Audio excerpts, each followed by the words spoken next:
hijos, Dios, no merezco estar aquí enfrente, pero tú, Señor, has permitido que así sea. Te pido, Señor, que me asistas en esta mañana y que permitas, Señor, que las palabras que salgan por mi boca sean de edificación para tus hijos,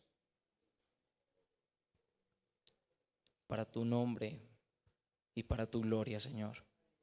Amén y amén. Bien, es bastante evidente el tema que vamos a estar tratando el día de hoy.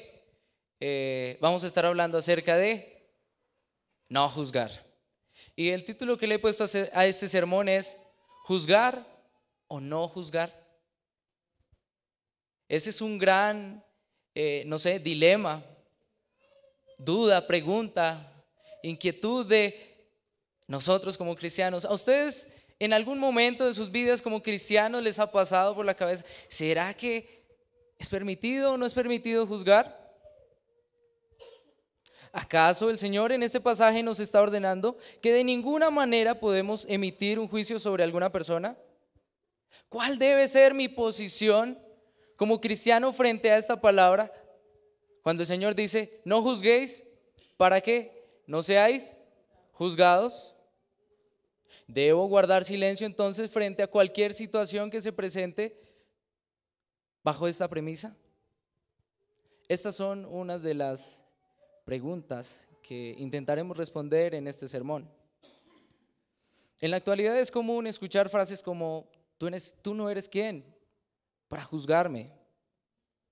Lo importante no es tu opinión, sino cómo me siento yo frente a las cosas que hago y frente a las cosas que creo. El cristiano está llamado para amar y no para juzgar. O esta de solo Dios puede juzgarme. O el que juzga está en pecado. Y así muchas frases que pueden justificar y se pueden argumentar desde este texto que acabamos de leer. No juzguéis para que no seáis juzgados. Pero la gran inquietud aquí es, ¿a qué se refería el Señor? Si nosotros le damos una interpretación liviana a este pasaje, podemos estar cometiendo un gran error. En la actualidad la iglesia, en general, vive bajo este precepto. Y entonces los estándares del evangelio se han reducido y la verdad, entre comillas, se ha vuelto relativa. Porque no importa cuál sea su verdad y cuál sea mi verdad, yo no puedo juzgar su verdad y usted no puede juzgar la mía. Y entonces unos viven la vida de cristianos a su parecer y otros a su parecer. Y como Dios es el único que puede juzgarme, yo no puedo levantar mi voz y decir que lo que está haciendo es correcto o incorrecto. Atentamos contra la verdad del evangelio. Este no juzguéis es uno de los textos de la Biblia más citados hoy en día, haciendo un llamado a la tolerancia y a la unidad. Muchos movimientos ecuménicos se cogen de este texto para decir, es que todos somos hermanos y no importa lo que usted crea o lo que yo crea, lo importante es que servimos al Señor y Él es quien para juzgarnos, sin importar la diferencia de opiniones, aun cuando sean abismales. Pero en realidad, ¿qué implicaciones tiene este texto? ¿Debo interpretarlo literalmente? Recuerden que una de las reglas de hermenéutica, que por cierto se está viendo en futuros ministros, es que debemos mirar el texto dentro de su contexto. No podemos interpretarlo así a la ligera y sacar conclusiones de lo que nos parece. Debemos mirar entonces qué viene diciendo el Señor y qué va a decir más adelante. Como primer punto quiero poner qué cosas no quiso decir Jesús al decir no juzguéis y no seréis juzgados. Como primera cosa que el Señor no quiso decir es el no juzguéis en ninguna manera es una prohibición a la hora de evaluar o de emitir un juicio frente al carácter de los hombres.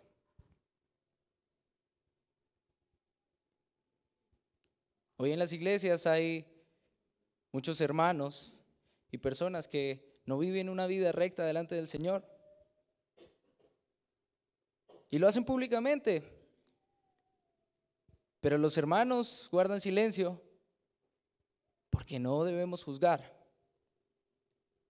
Sin embargo, quiero ponerles y exponer ante ustedes que el Señor no quiso decir que en ninguna manera podemos juzgar el carácter del hermano. Entonces entremos en el contexto de lo que dice el pasaje. Vamos a Mateo 7, versículo 6 para mirar este punto. ¿Qué dice la palabra en Mateo capítulo 7, versículo 6? No deis lo santo a los perros, ni echéis vuestras perlas delante de los cerdos, no sea que las pisoteen y se vuelvan y os despedacen.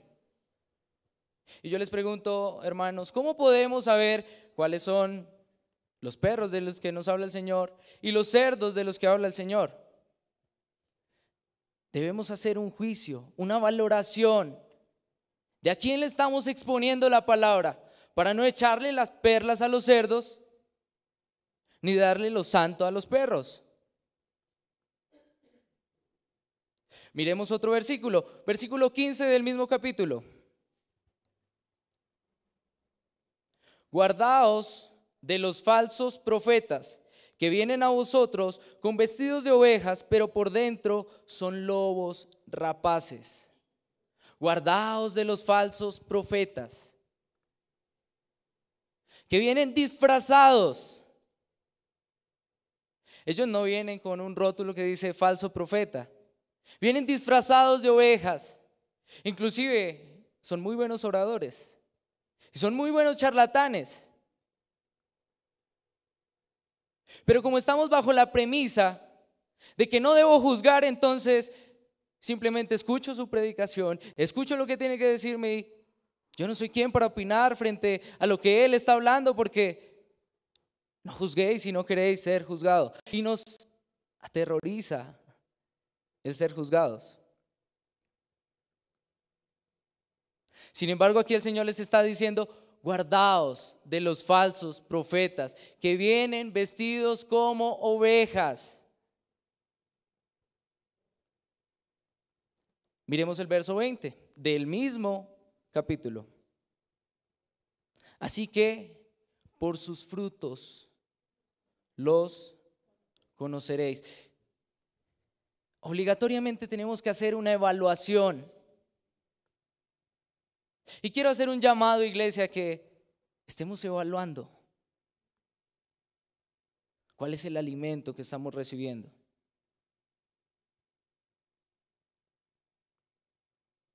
¿Cómo podemos saber que son falsos profetas? Si no es haciendo lo que hacían los de Berea, constatando en la palabra que lo que se nos está hablando está acorde con la palabra del Señor.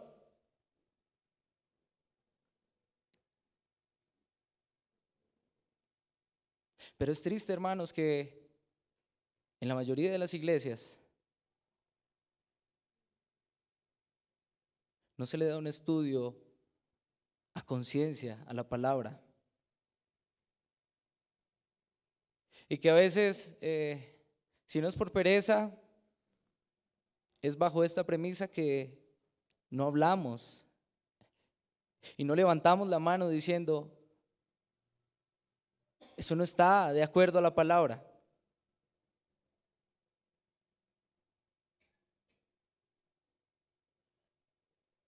La iglesia se está convirtiendo entonces en un lugar donde venimos ritualmente a escuchar un mensaje bonito,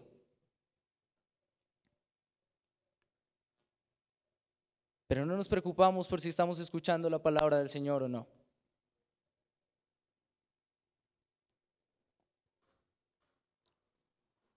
Pablo en 1 Corintios capítulo 5 del versículo 9 al 11, o en el capítulo 5 va a estar tratando un tema que había en aquella iglesia, un caso de inmoralidad. Creo que la mayoría de ustedes lo conocen. Es tan grave que dice, tal es el caso que ni aún entre los gentiles, entre los incrédulos, esto pasa. ¿Y qué les dice Pablo a los hermanos de Corinto que deben hacer frente a esta persona que está con este caso de inmoralidad? Vayamos al pasaje, Primera de Corintios, capítulo 5, y vamos a estar leyendo del verso 9 al 11.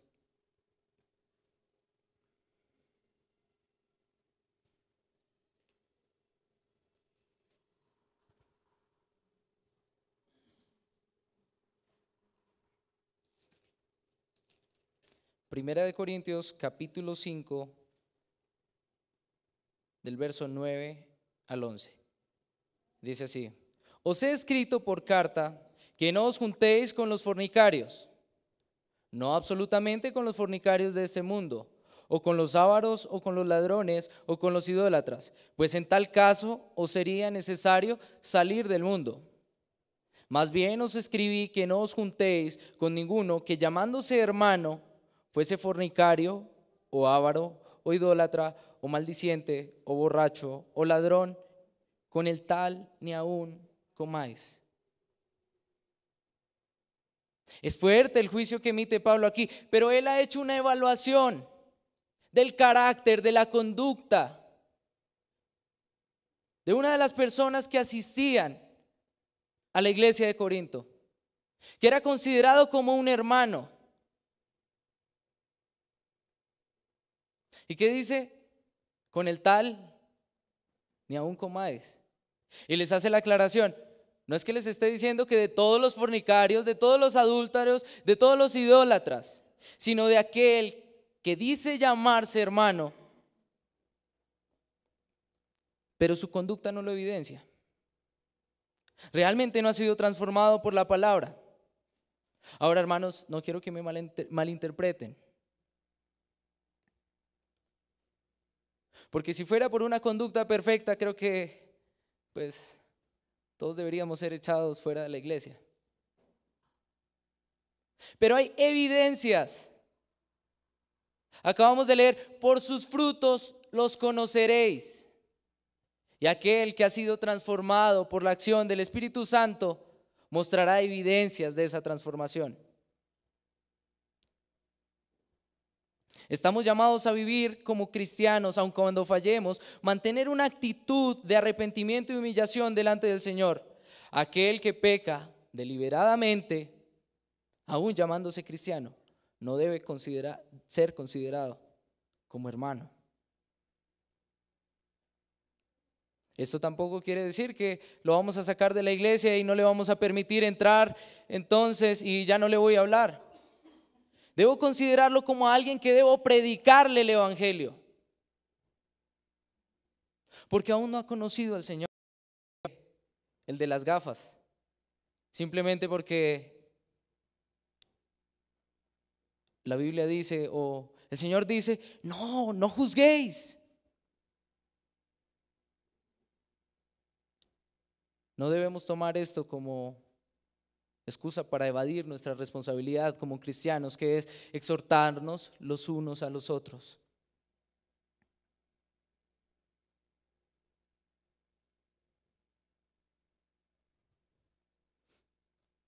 Martin Lloyd-Jones dice acerca de la condición actual de la sociedad y de la iglesia lo siguiente: hoy se glorifica al hombre al que se puede describir como del centro, no de un extremo o de otro, al hombre agradable, que no crea dificultades ni problemas debido a sus puntos de vista. También en su comentario habla de que antes se tenía como importante o digno de gloria a aquella persona que defendía su posición, sus principios. Hoy en día es rechazado y entonces se glorifica o se exalta al hombre que mantiene una posición neutra. que no genera conflictos frente a los demás. Es que ya de por sí la vida es demasiado difícil como para ponernos y enfrascarnos en esas discusiones. Y entonces aquellos cristianos que son radicales en defender los principios y la verdad del evangelio son tildados de necios, de conflictivos, de intolerantes, de faltos de amor. Ya más adelante vamos a ver qué tanto de esto es cierto.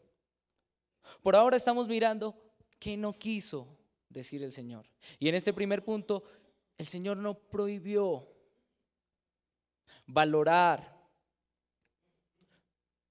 o tener un pensamiento crítico acerca del carácter de aquel que yo considero mi hermano. Por sus frutos los conoceréis.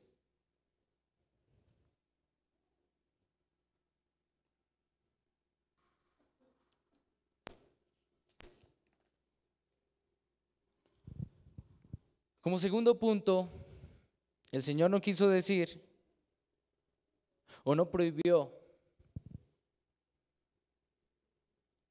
No es una prohibición para juzgar la enseñanza de otros hombres. En el contexto del Sermón del Monte, Cristo mismo, ¿qué viene haciendo? Denunciando la falsa práctica y la falsa enseñanza de los fariseos. Y les dice, si su justicia no fuere mayor que la justicia de estos, no entrarás en el reino de los cielos. Él denunció las prácticas equivocadas y su moralismo. Nosotros hoy en día, bajo ese sentido de tolerancia, nos hemos vuelto una iglesia indulgente, flexible.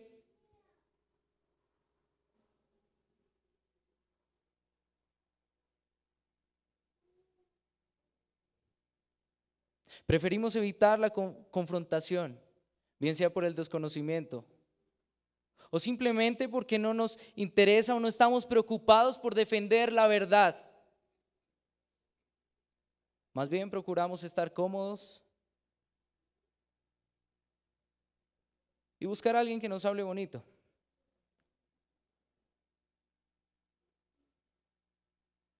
Alguien que respete mi opinión.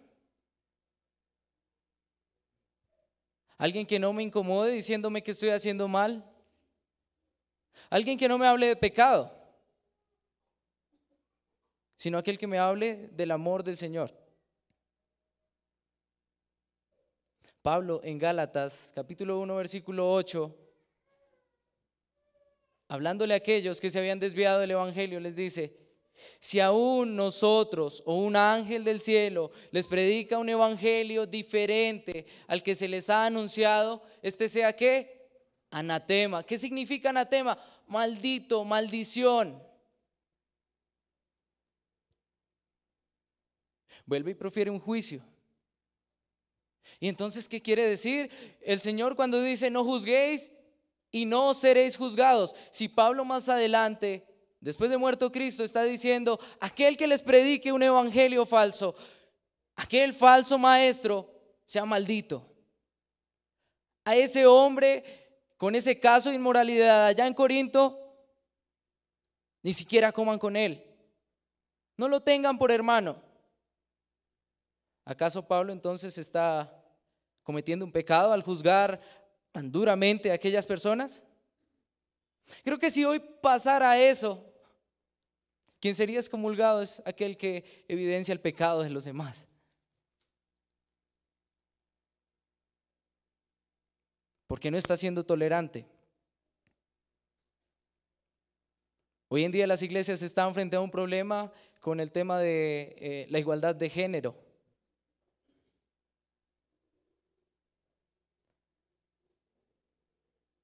Y la mayoría guardan silencio. Y la mayoría, entre comillas, son tolerantes. Más bien, permisivos, flexibles. Porque el único que puede juzgar es Dios. Y eso en cierta medida es cierto.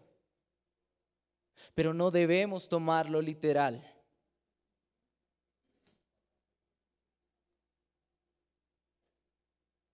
Es importante tener claras estas cosas debido a nuestra condición actual como iglesia en general, donde la verdad se ha tornado relativa, donde ya no es importante más mantener los estándares y principios bíblicos, donde somos condenados como intolerantes y discriminadores por poner por encima de las prácticas de este mundo la verdad del Evangelio. El Señor aquí no está prohibiendo ninguna de las cosas que hemos hablado hasta ahora. No está prohibiendo a sus discípulos que ejerzan el discernimiento y que evalúen las cosas.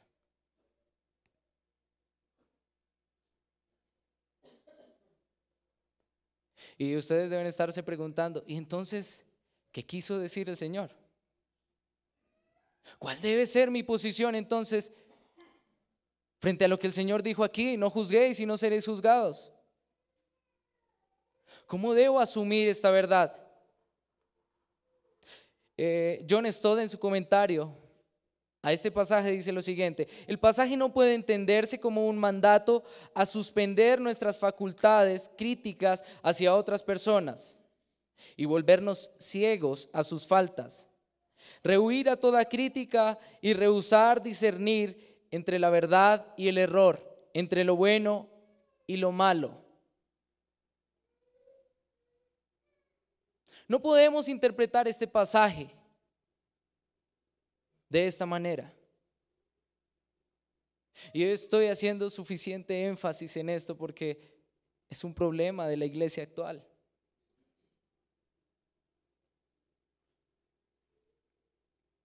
Nos estamos volviendo indulgentes, permisivos con el pecado.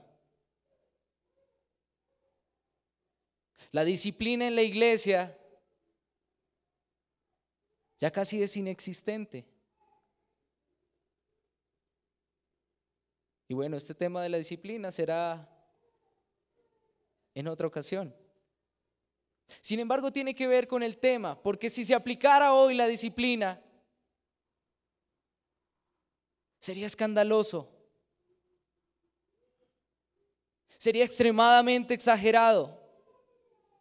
Inclusive los hermanos a los que se les aplicaría la disciplina probablemente se irían de la iglesia. Porque ¿quién es la iglesia para juzgarme si no son pecadores como yo? Y eso es cierto. Sin embargo, el Señor dice: si tienes algo contra el otro, ve y exhórtalo a solas. Si él te escucha, lo has ganado. Si no te escucha, lleva a 3 como testigos de lo que se va a hablar. Si no escucha, habla a la iglesia. Si no escucha, tenlo por gentil.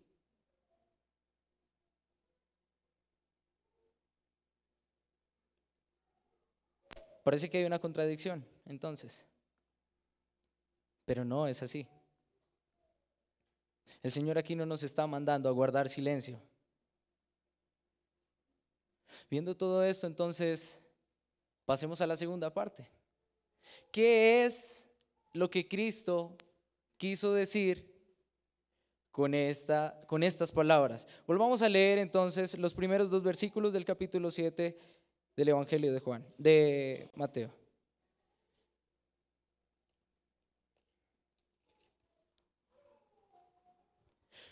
No juzguéis para que no seáis juzgados, porque con el juicio con que juzgáis seréis juzgados, y con la medida con que medís os será medido. El énfasis de este pasaje, de este texto, recae sobre la actitud del cristiano al emitir un juicio o una valoración de otro. No es literal, es su actitud. Lo que Jesús condena es lo que se expone en la parábola de Lucas del fariseo y el publicano. ¿Conocen ustedes esa parábola? Bien, para los que no la conocen, vamos a ir entonces a la parábola. Y está en Lucas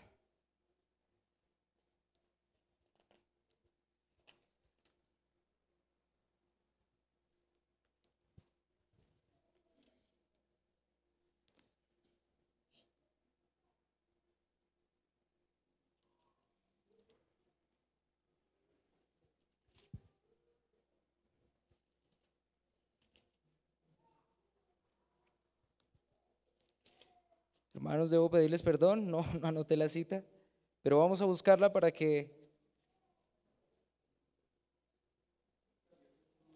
18:9. Gracias, pastor. Gracias al Señor porque el pastor está acá. Lucas 18:9.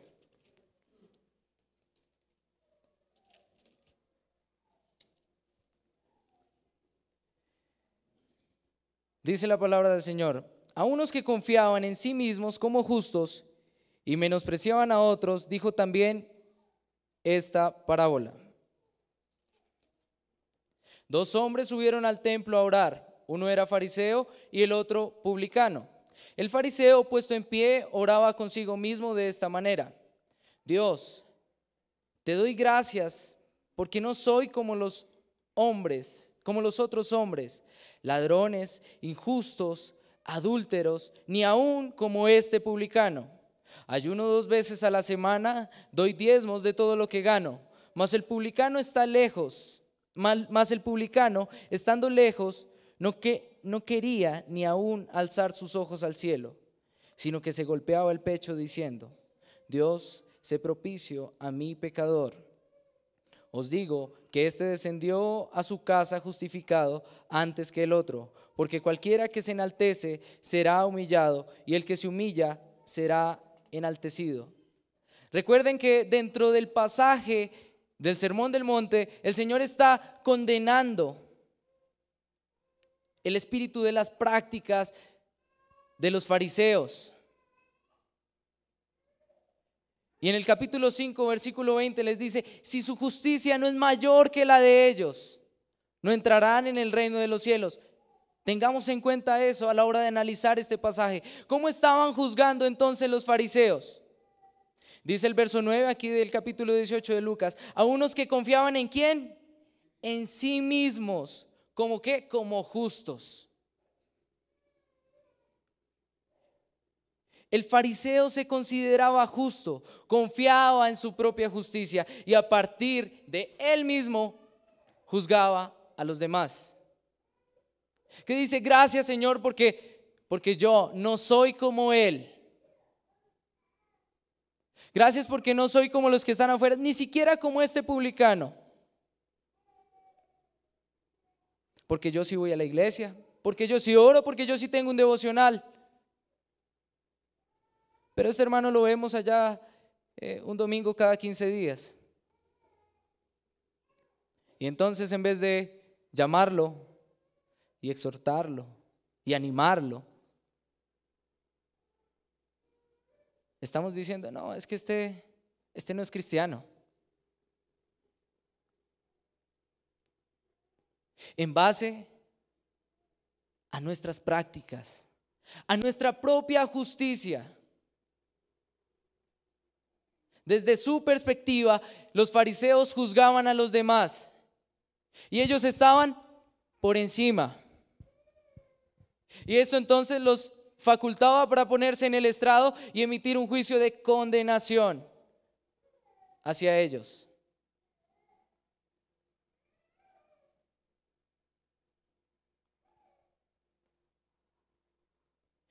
El espíritu del que juzga debe ser diferente al espíritu de aquellos fariseos y como juzgaban los fariseos.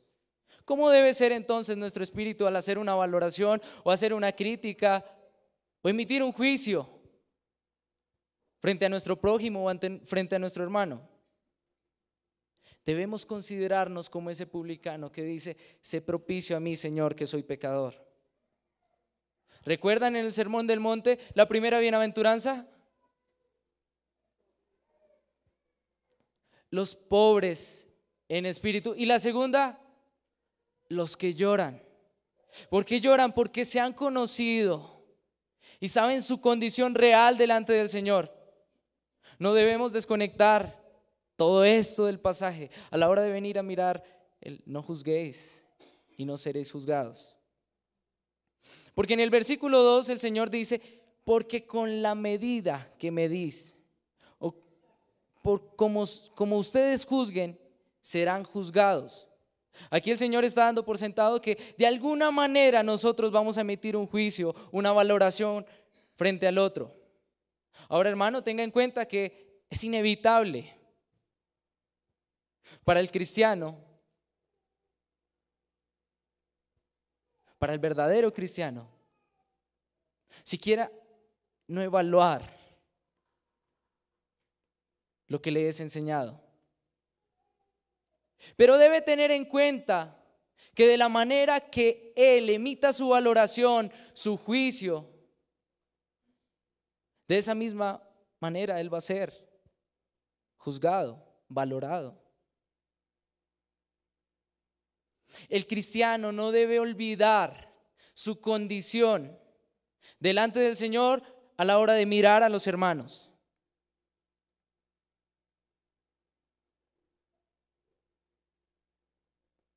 Porque como el hermano no conoce mis pensamientos ni las intenciones de mi corazón, pero yo sí conozco su pecado, porque su pecado ha sido expuesto, entonces siento que tengo un nivel de espiritualidad por encima de él, y entonces lo juzgo de una manera incorrecta. Martin Lloyd-Jones dice lo siguiente: el hombre de espíritu caritativo posee discernimiento y está dispuesto a ejercitarlo, pero también está dispuesto a escuchar para ver si hay una explicación, si hay una excusa, si quizá algún atenuante frente a la situación. Pero aquel que tiene un espíritu hipercrítico, que quiere ver el defecto en el otro para sentirse entonces más espiritual, no presta su oído para escuchar si hay algún argumento, simplemente va lanzando juicios. Y lo más terrible, ni siquiera a la persona, sino va y lo habla con otro.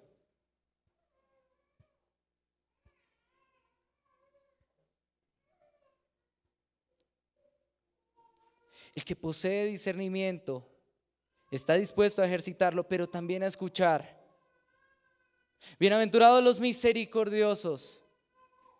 Así como el Señor tuvo misericordia de él, él ahora procura tener misericordia a la hora de emitir una valoración, un juicio frente a su hermano.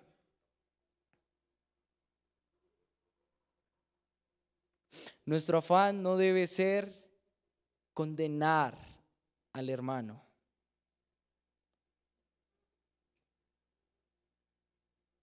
Pero en nuestra naturaleza de seres humanos queremos sentirnos superiores que los demás. Y entonces procuramos ver las faltas en los otros para así taparlas de nosotros.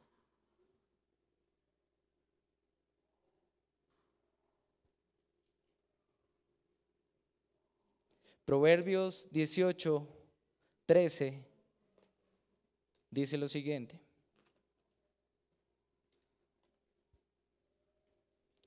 al que responde palabras antes de oír, le es fatuidad y oprobio. En otra versión dice: es una necedad y una vergüenza responder antes de escuchar.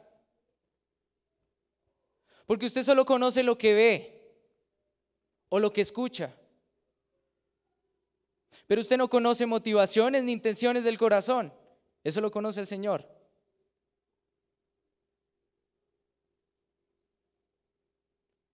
Pero entonces nosotros nos apresuramos a sacar conjeturas de por qué este hermano o aquel hermano se comporta de esta manera o de aquella, de por qué no me saludó, de por qué se fue rápido del culto. Eso fijo está en pecado.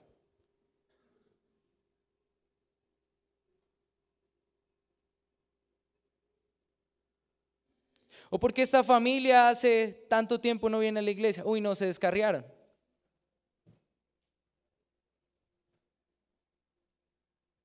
Pero no nos preocupamos por escuchar. Es una necedad y una vergüenza responder o hablar antes de escuchar. Nuestro juicio o nuestra valoración no puede ir más allá de lo conductual o de las creencias del otro. ¿Qué quiero decir con esto? Usted no puede sacar conjeturas más allá de lo que usted ve o de lo que usted escucha de esa persona. Bien sea que le está enseñando a usted, usted está conociendo sus creencias y ahí puede emitir una valoración de si está en lo correcto o está equivocado, o de las acciones que le ve. No puede ir más allá. No podemos aventurarnos a sacar conjeturas de cuáles son las intenciones del corazón de los demás. Estaríamos asumiendo la posición de Dios en ese sentido como juez. Usted no conoce el corazón de su hermano. Tal vez sí conoce cómo actúa y cómo piensa por lo que ha escuchado, en cierta medida. Pero el Señor es el único que conoce las intenciones del corazón. Salmos 44:21 dice: Dios conoce los secretos del corazón. Hebreos 4:9 dice: todas las cosas están desnudas y abiertas ante los ojos de aquel a quien tenemos que dar cuentas. A Él, de esas cosas internas ocultas. No nos corresponde a nosotros como cristianos tampoco la tarea de venir a emitir juicios por lo que pensamos que son las intenciones del hermano. Ni siquiera estoy para condenar su conducta.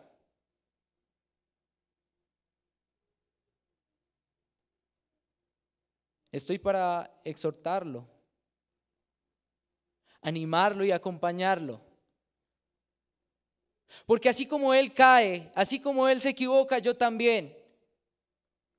Y como con la misma medida que yo lo juzgue, en algún momento voy a ser juzgado, procuraré entonces no ser pronto para emitir un juicio.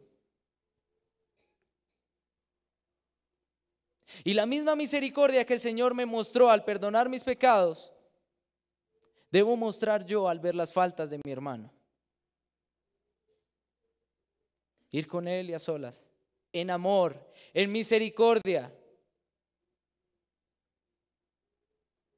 Procurarlo hacer caer en cuenta.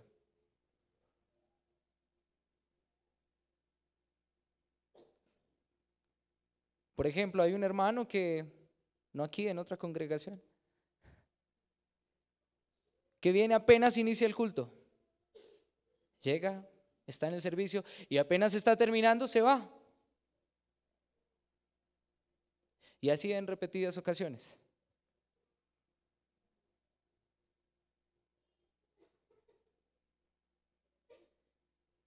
Y entonces empezamos a emitir juicios.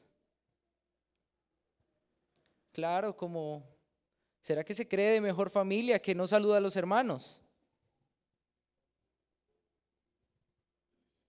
Y empezamos a decir, está pecando porque no está en comunión con los hermanos. Tal vez el hermano está en un error porque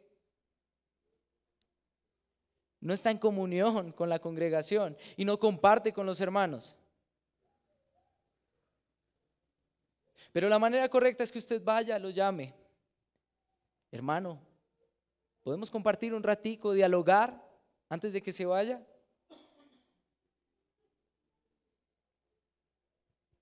Pero no estar buscando razones de las por cuales el hermano se va antes de que se termine el servicio. Porque entonces ya la tomamos contra nosotros. No, es que seguro yo le caigo mal. No, es que ese no me saluda. No, eso seguro no me quiere.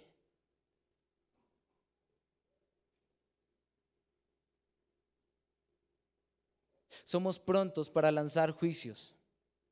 Pero también está el otro extremo. Entonces está el que lo ve, sabe que está en un error, pero prefiere no decirle nada. Pues no me afecta si viene o no viene, si se va temprano o se va tarde, no me preocupa. Y entonces me hago el de las gafas.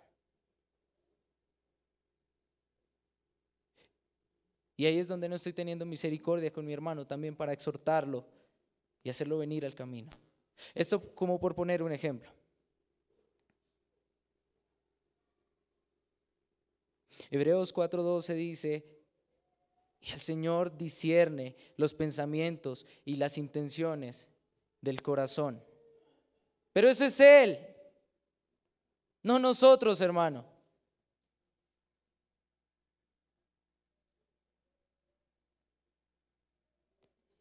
John Brown dice lo siguiente: la capacidad de juzgar y de formarse una opinión y un estimado de las cosas es una de las facultades más valiosas que podemos tener.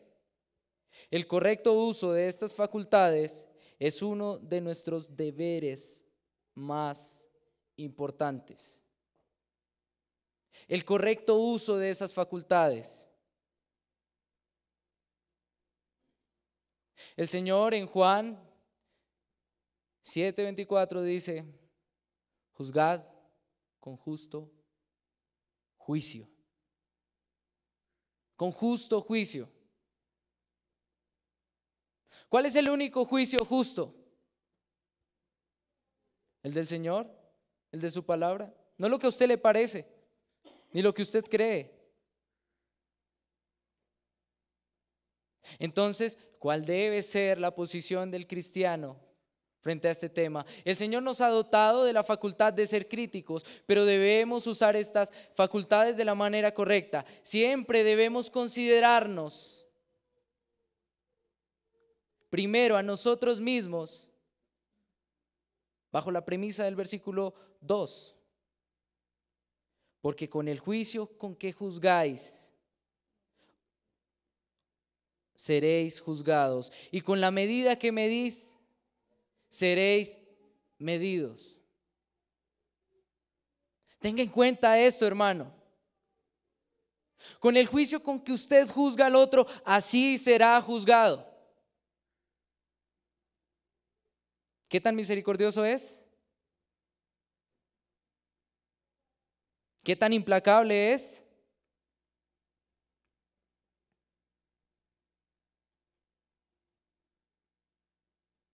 Ya para terminar, quiero que reflexionemos en las siguientes preguntas y examinemos si nuestra motivación a la hora de valorar a nuestro hermano es la correcta. Cuando veo a mi hermano, ¿qué veo? ¿Defectos y errores?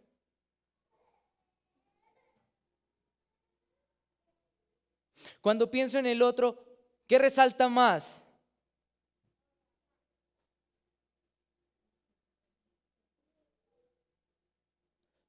¿Cuál es su percepción de usted mismo frente a los demás?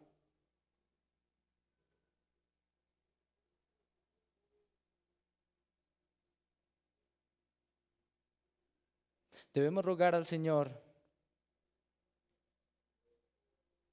que nos permita ver su gracia y reconocer que sin Él nosotros no somos nada y que sin su misericordia nosotros ya estaríamos condenados.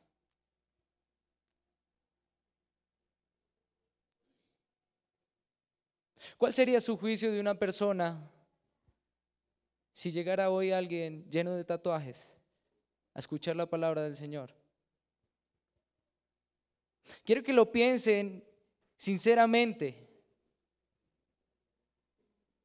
¿Cuál sería su percepción de usted mismo frente a esa persona? ¿Se sentiría más justificado? ¿Se sentiría más merecedor?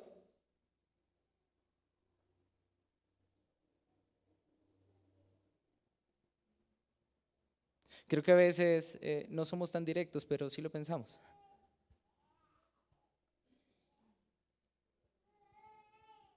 Pidámosle perdón al Señor,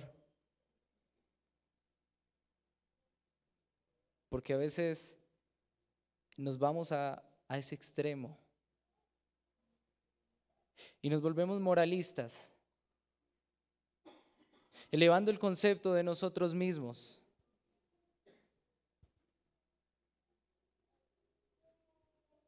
Cuando empezando ya en el Sermón del Monte dice: bienaventurados los pobres de espíritu, bienaventurados los que lloran, bienaventurados los humildes, los que se humillan.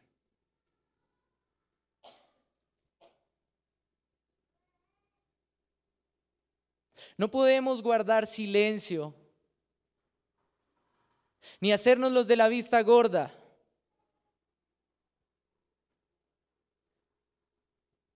Frente a defender la verdad, pero tampoco podemos ser implacables y sin misericordia a la hora de evaluar y juzgar a nuestro hermano.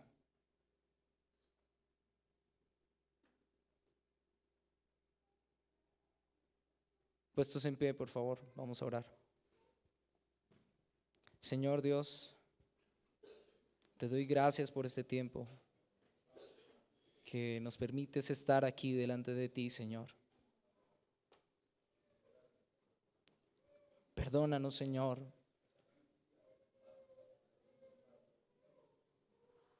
porque a veces emitimos juicios, Señor, de acuerdo a lo que nos parece justo. Porque a veces valoramos a nuestros hermanos bajo nuestro propio concepto y bajo nuestra propia justicia. Señor, perdónanos, ten misericordia de nosotros y ayúdanos, Señor. Perdónanos, Señor, porque a veces guardamos silencio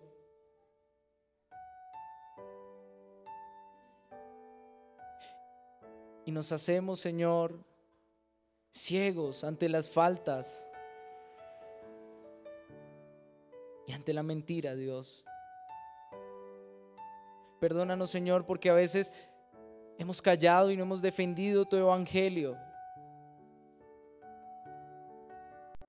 Ten misericordia de nosotros y ayúdanos, Señor, a aprender más de ti, Señor, para poder defender con conocimiento tu verdad. Gracias, Señor, por Cristo, por su muerte y por su resurrección que nos justifica. Gracias, Señor, por haber muerto por nuestros pecados y por nuestras faltas. No podemos mirar a otro lado si no es a Cristo. Al ver nuestras culpas y nuestras faltas, Señor,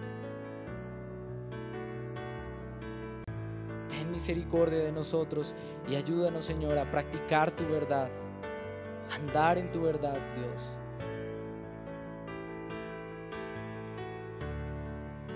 A evidenciar, Señor, tu misericordia y tu amor a la hora de valorar a mi hermano. Danos, Señor, la sabiduría, Dios, para exhortarnos los unos a los otros.